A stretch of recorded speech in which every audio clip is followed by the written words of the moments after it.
मारूफ कलम निगार शाहनवाज फारूकी अपने कलम में लिखते हैं, सियासत इम्कानात ही का नहीं, अंदेशों का भी खेल है।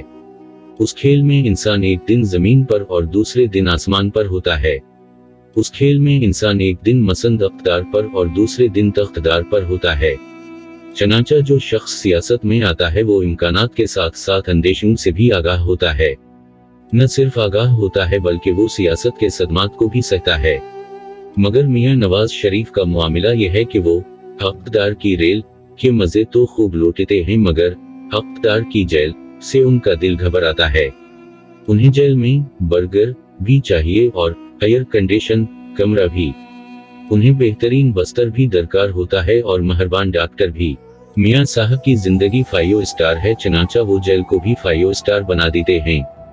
बदकिस्मती से सारी 5 स्टार सहूलतों के बावजूद वो जेल में नहीं रहना चाहते। वो हमेशा डील करके जेल से बाहर आ जाते हैं और बालाखिर मुल्क से फरार हो जाते हैं। उनका मुल्क से फरार होने का अमल भी आम अमल नहीं होता, बल्कि मियां साहब के फरार में एक भिगोड़ापन होता है। चूंकि मियां नवाज शरीफ 2 बार मुल्क से भागे हैं, इसलिए उन्हें आम भिगोड़ा नहीं कहा जा सकता, बल्कि वो एक खादी भिगोड़े हैं। पहली बार मियां नवाज शरीफ उस वक्त भिगोड़े बने जब जनरल परवेज मुशर्रफ ने इख्तियार पर कब्जा किया। मियां नवाज शरीफ के नजदीक जनरल परवेज मुशर्रफ वासब थे, आमर थे। उन्होंने एक मंतख वजीर आजम को बरतरफ करके इख्तियार पर कब्जा किया था। उन्होंने आइन को पामाल किया था। मुल्क की इला इत्तलिया को अपने मज़मूम मकासद के लिए इस्तेमाल किया था। गर्ज़िका मियां साहब के नजदीक जनरल परवेज मुशर्रफ की शख्सियत ऐबों से भरा बस्ता थी, लेकिन बालाखिर मियां साहब इसी जनरल परवेज मुशर्रफ के साथ एक खफिया मुआहदा करके पाकिस्तान से सऊदी अरब भाग गए। मियां साहब और उनके खानदान का भिगोड़ापन इतना अचानक सामने आया था कि खुद नवाज लीग के रहनुमा भी शरीफों के भिगोड़ेपन पर हैरान रह गए। जावेद हाशमी उन दिनों नवाज लीग में थे। उनके बकौल एक दिन वो मियां साहब के घर पहुंचे तो देखा कि घर में इधर उधर सामान बखरा पड़ा है। जावेद हाशमी ने उस सूरत हाल की वजह पूछी तो कलसूम नवाज और मरियम नवाज ने उन्हें बताया कि दरअसल घर के कपड़े लते धूप में सुखाए जा रहे हैं। जावेद हाशमी समझे ऐसा ही होगा, मगर जब अगले ही दिन शरीफ खानदान के भिगोड़ा बन जाने की खबर आई तो जावेद हाशमी को मालूम हुआ कि मियां साहब के घर में कपड़े धूप में नहीं सुखाए जा रहे थे, बल्कि घर में सऊदी अरब भागने की तैयारियां हो रही थीं। मियां नवाज शरीफ के पहली बार भिगोड़ा बनने की अहम तरीन बात यह है कि मियां नवाज शरीफ इख्तियार से महरूम होकर अवाम में गैर मकबूल नहीं हो गए थे। उनकी अवामी मकबूलियत बढ़ गई थी। कलसूम नवाज एक खातून और गैर सियासी शख्सियत थी, मगर मियां नवाज शरीफ की इतनी मौजूदगी में उन्होंने पार्टी को उस तरह संभाला कि जनरल परवेज मुशर्रफ परेशान हो गए। चनाचा मियां साहब मुल्क में रहते तो जनरल परवेज मुशर्रफ की अमरीत 10 साल जारी नहीं रह सकती थी, मगर मसला ये था कि मियां साहब सिर्फ इख्तियार की रेल के आदी थे। वो इख्तियार की जेल के आदी नहीं थे। उन्हें जेल भी 5 स्टार दरकार थी। उन्हें जेल में नहारी पाए और बर्गर याद आ रहे थे। उनका कमरा भी एयर कंडीशन नहीं था। चनाचा जैसे ही अमेरिका ने सऊदी अरब के जरिए उनके मामले में मदद की, मियां साहब फौरन भिगोड़ा बनने पर आमादा हो गए। मियां साहब दूसरी बार उस वक्त भिगोड़े बने जब वो इमाम खमीनी बनकर बैरून मुल्क से वतन वापस लौटे थे। मियां साहब का ख्याल था कि वो मुल्क लौटेंगे तो लाखों लोग उनके इस्तकबाल के लिए सड़कों पर नकुल आएंगे, मगर कोई और किया उनके छोटे भाई मियां शहबाज शरीफ भी उन्हें लेने हवाई अड्डे न पहुंचे। वो एक छोटा सा जुलूस लेकर कई घंटे तक लाहौर की सड़कों पर फरते रहे। उस लिए के एस्टेब्लिशमेंट के साथ तय यही पाया था। नवाज लीग का कोई मरकजी रहनुमा भी मियां साहब को लेने हवाई अड्डे न पहुंच सका। चनाचा मियां साहब एक बार फिर जेल पहुंच गए। जेल पहुंचते ही उन्हें अपनी 5 स्टार जिंदगी याद आने लगी। उनके पेट में बर्गर, नहारी, टीमें और आइसक्रीम के लिए मरोड़ उठने लगे। उन्होंने अपने जेल के कमरे को एयर कंडीशन बनाने का मुतालिबा कर दिया। उन्होंने अपने जेल के बस्तर को 5 स्टार बनाने के लिए नए मेट्रेस का तकाजा फजा में उछाल दिया। देखते ही देखते मियां साहब की जेल 5 स्टार हो गई, मगर मियां साहब को 5 स्टार जेल भी अजाब लग रही थी। चनाचा उनकी फितरत में मौजूद भिगोड़ेपन ने अंगड़ाइयां लेनी शुरू कर दी। उसका नतीजा ये हुआ कि मियां साहब के प्लेटलेट्स खचन करने लगे। वो करते करते इतने कम हो गए कि मियां साहब की जान के लाले पड़ गए। मगर ये सब कुछ एक धोखा था। मियां साहब और एस्टेब्लिशमेंट के दरमियान डेल हो जा चुकी थी। एस्टेब्लिशमेंट ने इमरान खान को डराया कि अगर प्लेटलेट्स करने से मियां नवाज शरीफ इंतकाल फरमा गए तो हालात को काबू में रखना किसी के लिए मुमकिन नहीं होगा। चनाचा इमरान खान भी डर गए और उन्होंने मियां नवाज शरीफ को मुल्क से जाने की इजाजत दे दी। मगर मियां साहब मुल्क से गए थोड़ी थे, उनके भिगोड़ेपन ने उन्हें मुल्क से भिगाया था। चनाचा लंदन पहुंचते ही उनके प्लेटलेट्स गिरना बंद हो गए और मियां साहब सेहतमंद हो गए। उस सूरत हाल से साबित हुआ कि अब मियां साहब कोई आम भिगोड़े नहीं हमें बल्कि वो आदि भिगोड़े हैं। उस सिलसिले में पूरी दुनिया की तारीख हमारे सामने है। जुल्फ़िकार अली भुट्टो मियां साहब से हजारों गुना बड़े लीडर थे।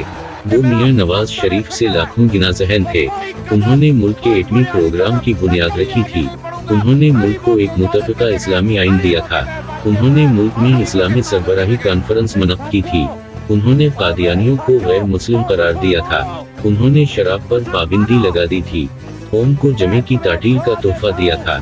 मगर वो कत्ल के एक मुकदमे में माखूज होकर जेल जा पहुंचे। जेल में एक यकीनी मौत उनकी मंतज़र थी। PLO के सरबराह यासिर अरफात भुट्टो के दोस्त थे। उन्होंने भुट्टो को जेल से छुड़ाने का मंसूबा बनाया, मगर भुट्टो ने जेल से फरार होने से इनकार कर दिया। भुट्टो फांसी चढ़ गए मगर उन्होंने एक फौजी अमर के आगे सर नहीं झुकाया। कश्मीर की तहरीक आज़ादी के रहनुमा सईद अली गिलानी दुनिया के सबसे बड़े पाकिस्तान थे, इसलिए कि वो बंदूक की नोक पर पाकिस्तान जिंदाबाद का नारा लगाते थे। सईद अली गिलानी भारत की आंखों में बड़ी तरह खटकते थे। भारत ने उन्हें कई दुआबंद की सोबतों से गुजारा। एक यकीनी मौत हर वक्त सईद अली गिलानी के सर पर मंडलाती रहती थी, मगर उसके बावजूद सईद अली गिलानी ने कभी मकबूजा कश्मीर से फरार होने का मंसूबा नहीं बनाया। वो चाहते तो फरार होकर पाकिस्तान आ सकते थे, मगर वो मकबूजा कश्मीर ही में रहे। वहीं जिए वहीं मरे, वहीं दफन हुए। मकबूजा गजा को खुद मगरबी ज़राया अबलाग दुनिया की सबसे बड़ी खली जेल कहते हैं। इसराइल जब चाहता है गजा पर जंग मुसलत कर देता है। इसराइली तैयारे गजा में घरों को निशाना बनाते हैं। फ्राहमी व नकासी आपके निज़ाम पर हमला करते हैं। इसराइल गजा की औरतों और बच्चों तक पर रहम नहीं करता, मगर उसके बावजूद शेख यासीन ने गजा में रहकर हमास की रहनुमाई की। वो माजूर थे, व्हील चेयर पर थे। एक यकीनी मौत हर वक्त उनके ताक़ुब में रहती थी और वो बालाखिर इसराइल के एक हमले में शहीद हुए, मगर शेख यासीन ने कभी गजा से फरार होने की कोशिश तो की, ख्वाहिश भी नहीं की। शेख यासीन के बाद उनकी जगह अब्दुलअज़ीज़ रंतीसी ने ली। उनके सर पर भी हर वक्त एक यकीनी मौत मंडलाती रहती थी और वो भी बालाखिर एक हमले में शहीद हो गए, मगर उन्होंने भी कभी जान बचाने के लिए गजा से फरार होने का मंसूबा न बनाया। बांग्लादेश में जमात इस्लामी के कई रहनुमा गद्दारी के झूठे इल्जामात की जद में आ गए, मगर किसी रहनुमा ने शेख हसीना के सामने सर झुकाया न मुल्क से फरार होने की तमन्ना की। जमात के कई रहनुमाओं को फांसियां दी गईं, मगर उनके दिल में कभी बांग्लादेश से फरार होने का ख्याल न आया। मगर मियां नवाज शरीफ दोबारा मुश्किलात का शिकार हुए और वो दोनों मर्तबा भिगोड़े बनकर भाग निकले। हालांकि उन्हें 5 स्टार जेल दस्तयाब। बदकिस्मती से मियां नवाज शरीफ में सिर्फ सियासी भिगोड़ापन नहीं पाया जाता, उनमें एक रूहानी, ज़हनी, नफ्सियाती और जज्बाती भिगोड़ापन भी पाया जाता है। चौधरी शजात ने अपनी खुद नोश्त सच तो ये है में लिखा है कि उन्होंने नवाज शरीफ के साथ मुआहदा किया तो मियां शहबाज शरीफ कुरान ठहराए और फरमाया कि ये कुरान जामन है कि हम आपके साथ किए गए मुआहदे की एक एक शर्त पर अमल करेंगे, लेकिन बाद में शरीफों ने चौधरी शजात के साथ किए गए मुआहदे की एक शर्त पर भी अमल न किया। ये शरीफों के रूहानी भिगोड़ेपन की एक मिसाल है। मियां नवाज शरीफ किसी जमाना में जनरल ज़िया हक को अपना रूहानी बाप कहते थे, मगर वो अब जनरल ज़िया हक को एक अमर कहते हैं। ये जज्बाती भिगोड़ेपन की एक नज़ीर है।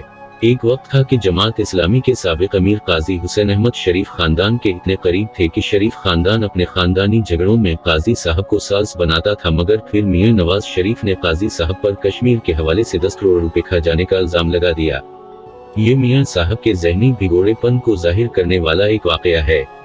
एक अहद वो भी था जब ताहिर अल-कादरी मियां साहब के मर्शद थे और मियां साहब उन्हें पेट पर लाद कर कब्बे का तवाफ कराया करते थे और नहायत मासूमियत के साथ कादरी साहब से पूछा करते थे कि कहीं आप इमाम महदी तो नहीं। मगर अब ताहिर अल-कादरी मियां साहब के नज़दीक एक शिद्देबाज के सिवा कुछ नहीं। ये मियां साहब के नफ्सियाती भिगोड़ेपन की एक मिसाल है। यहाँ सवाल तो ये भी है कि आखिर मियां साहब आदि भिगोड़े क्यों हैं।